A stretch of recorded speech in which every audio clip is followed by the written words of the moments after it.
बांग्लादेश के खिलाफ team India को पहले टी20 में जब आखिरी 3 गेंदों पर चाहिए थे 18 रन। बल्लेबाजी पर थे खुद कप्तान सूर्य के साथ हार्दिक पांड्या आग उगलने को तैयार थे मुस्तफिजुर रहमान। फिर अंतिम ओवर में हुआ ऐसा घमासान काम का पूरा क्रिकेट जगत तो आखिरकार कौन बना इस मैच में अंतिम गेंद पर चैंपियन। दिलों की धड़कनें कई गुना बढ़ा देने वाले इंडिया बांग्लादेश के बीच खेले गए इस रोमांचक पहले टी20 की पूरी हाईलाइट का वीडियो तो हम आपको दिखाएंगे, लेकिन उससे पहले क्या आपको लगता है कि शिवम दुबे, सूर्य और हार्दिक में कौन सबसे खतरनाक बल्लेबाज है? अपनी राय नीचे कमेंट करके जरूर बताइएगा। दोस्तों, जब विश्व क्रिकेट की दो सबसे बड़ी टीम है बांग्लादेश और भारत एक दूसरे के आमने सामने हो, तो मुकाबले में रोमांच तो पहले ही अपनी हदों को पार कर चुका होता है। ऐसा ही हमें एक बार फिर देखने को मिला, जहां 3 मैचों की रोमांचक टी20 सीरीज का सबसे इंपॉर्टेंट पहला टी20 मैच आज ग्वालियर के new Madhavrao Scindia cricket stadium में आयोजित किया गया। यह बांग्लादेश के कप्तान नजमुल हुसैन शांतो ने टॉस जीतकर पहले बल्लेबाजी करने का फैसला चुना और यहाँ जब बांग्लादेश की टीम बल्लेबाजी करने के लिए उतरी तो हमेशा की तरह उनके लिए पारी की शुरुआत लिटन दास के साथ तंजीद हसन की खतरनाक जोड़ी मैदान में, जहां दोनों बल्लेबाजों से उम्मीदें तो यही लग रही थी कि पहले विकेट के लिए बड़ी साझेदारी देखने के लिए मिले।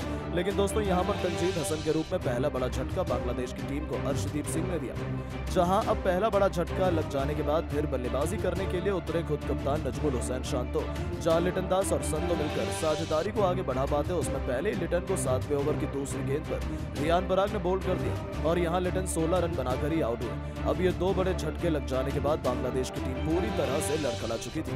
ऐसा लग रहा था कि आज के मुकाबले में बांग्लादेश की टीम ज्यादा से ज्यादा भारत के आगे 120 या 100 रन ही बना पाएगी। अब यहाँ संतो और महमदुल्ला पर पूरा दारोमदार था अपनी टीम के लिए ज्यादा से ज्यादा रन बनाने का। लेकिन दोस्तों, भारतीय गेंदबाजों को कहाँ पता था कि ये दोनों बल्लेबाज मिलकर आज अपनी टीम की किस्मत चमकाने वाले।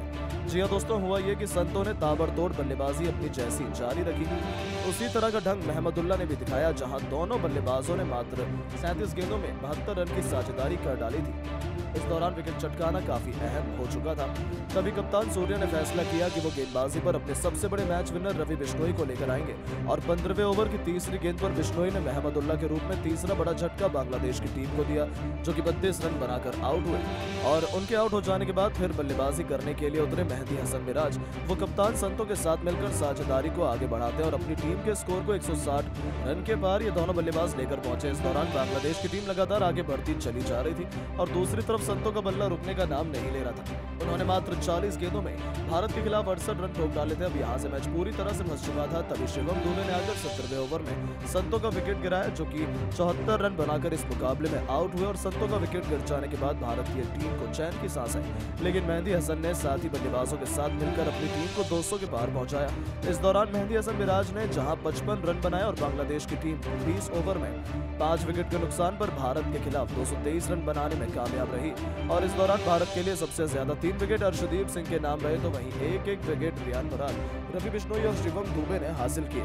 अब दोस्तों, बारी थी भारतीय बल्लेबाजों की इस मैदान पर कुछ चमत्कार कर दिखाने की। लेकिन दोस्तों, जब संजू सैमसन और अभिषेक शर्मा ने पारी की शुरुआत की तो आज संजू काफी बड़ी गलती कर बैठे। उनके पास मौका था आज बड़ी पारी खेलकर फॉर्म में वापसी करने का। उन्होंने खतरनाक चौका लगाकर शुरुआत भी शानदार की थी, लेकिन वो गेंदबाज के बिछाए जाल में फंस गए थे और बड़ा छक्का लगाने के चक्कर में फील्डर को अपना आसान सा कैच दे बैठे। वो इस मैच में केवल 4 गेंद पर 11 रन बनाकर आउट हुए। अब दोस्तों, संजू का विकेट गिर जाने के बाद भारतीय टीम काफी ज्यादा दबाव में आ चुकी थी। अब संजू जब आउट हुए तो बल्लेबाजी के लिए उतरे खुद कप्तान सूर्य, जहां सूर्य और अभिषेक शर्मा पर हर किसी की निगाहें थी कि ये दोनों बल्लेबाज दूसरे विकेट के लिए कितने रन जोड़ पाते हैं। इस दौरान सब कुछ सही चल रहा था। मेहदी हसन मिराज के ओवर में सूर्य ने एक के बाद एक लगातार 3 गेंद पर 3 खतरनाक छक्के लगाकर टीम इंडिया को तूफानी रफ्तार से आगे बढ़ाना शुरू कर दिया था।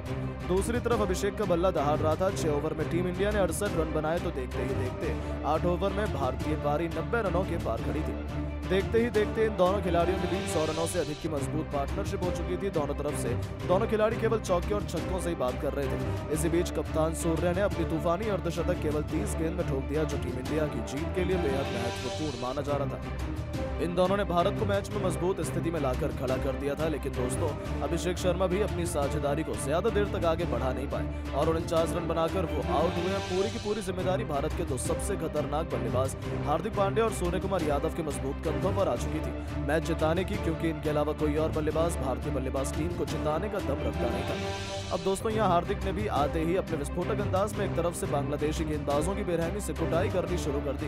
दोनों मिलकर साझेदारी को आगे बढ़ाते हुए अंतिम ओवर तक ले जाते हैं, जहां सबसे खास बात तो ये थी कि सूर्य कुमार यादव आज कमाल की लय में नजर आ रहे थे। उन्हें रोक पाना आज किसी भी गेंदबाज के बस की बात नहीं हो पा रही थी। यहाँ तक कि हार्दिक भी दूसरी तरफ खड़े खड़े केवल उनकी बैटिंग का आनंद उठा रहे थे। उन्होंने सबसे पहले तो मात्र 30 गेंदों में अपना अर्धशतक पूरा किया और अर्धशतक चढ़ने के बाद वो अपने शतक की ओर आगे बढ़ चले। इस दौरान अंतिम ओवर तक जब मैच पहुंचा तो भारत को मुकाबला जीतने के लिए 6 गेंदों में 21 रन की दरकार थी। अब स्ट्राइक पर हार्दिक थे।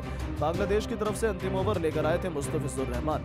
अब यहाँ पहली गेंद मुस्तफिजुर ने यॉर्कर लेंथ पर डाली, जो कि हार्दिक से पूरी तरह मिस हो गई और कोई रन नहीं मिला। अगली गेंद पर पांड्या ने 2 रन भागे और फिर यहाँ से भारतीय टीम को 4 गेंदों में 19 रन की दरकार थी। हार्दिक अभी भी स्ट्राइक पर मौजूद थे और दोस्तों पांड्या शॉट लगाने की कोशिश तो बहुत कर रहे थे, लेकिन उनके बल्ले पर गेंद टच नहीं हो रही थी, जिसके चलते यहाँ बांग्लादेश की टीम पूरी तरह से फुल फॉर्म में थी कि वही इस मुकाबले को जीतेंगे। लेकिन दोस्तों जैसे तैसे करके तीसरी गेंद को लेग साइड की तरफ खेलकर हार्दिक ने 1 रन भाग लिया और अब स्ट्राइक पर आ गए हमारे सबसे बेस्ट अभी तक के फिनिशर खुद कप्तान सूर्य।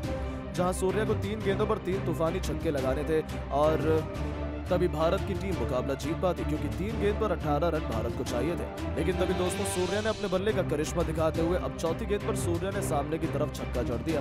5वीं गेंद पर डीप कवर्स के ऊपर से एक और आसमानी छक्का जड़कर सूर्य ने भारतीय टीम को जीत की तहरीर पर पहुंचा दी। अब एक गेंद शेष मात्र बची हुई थी और मैच जीतने के लिए 6 रन चाहिए थे। सूर्य बखूबी जानते थे कि मुस्तफिजुर यॉर्कर लेंथ डालने की कोशिश करेंगे और इसीलिए सूर्य ने पहले से ही अपना आंखें जमा रखी थी और अपने बल्ले का परफेक्ट स्विंग दिखाते हुए उन्होंने डीप मिड विकेट के ऊपर से महेंद्र सिंह धोनी के अंदाज में मैच विनिंग 6 ठोक दिया, जिसके चलते भारतीय टीम के होनहार बल्लेबाज सूर्य ने इस दौरान अपना शतक तो पूरा किया ही, साथ ही साथ 109 रन की उन्होंने पारी खेली और अपने शतक के साथ उन्होंने भारतीय टीम को मैच भी जिताया। बाकी इस मुकाबले में हार्दिक के बल्ले से 35 रन निकले। हालांकि दोस्तों हम आपको बता दें कि भारत और बांग्लादेश के बीच खेला गया ये पहले T20 से ठीक पहले अभ्यास सत्र का मुकाबला था, जिसमें भारतीय टीम की जीत हुई। बाकी अब आप सभी की क्या राय है भारतीय टीम की ऐसी बल्लेबाजी और गेंदबाजी को देख लेने के बाद, और आप टीम इंडिया को 10 में से कितने नंबर देना चाहेंगे? कमेंट करके जरूर बताएं और ऐसी शानदार खबरों के लिए चैनल को सब्सक्राइब जरूर करें। धन्यवाद।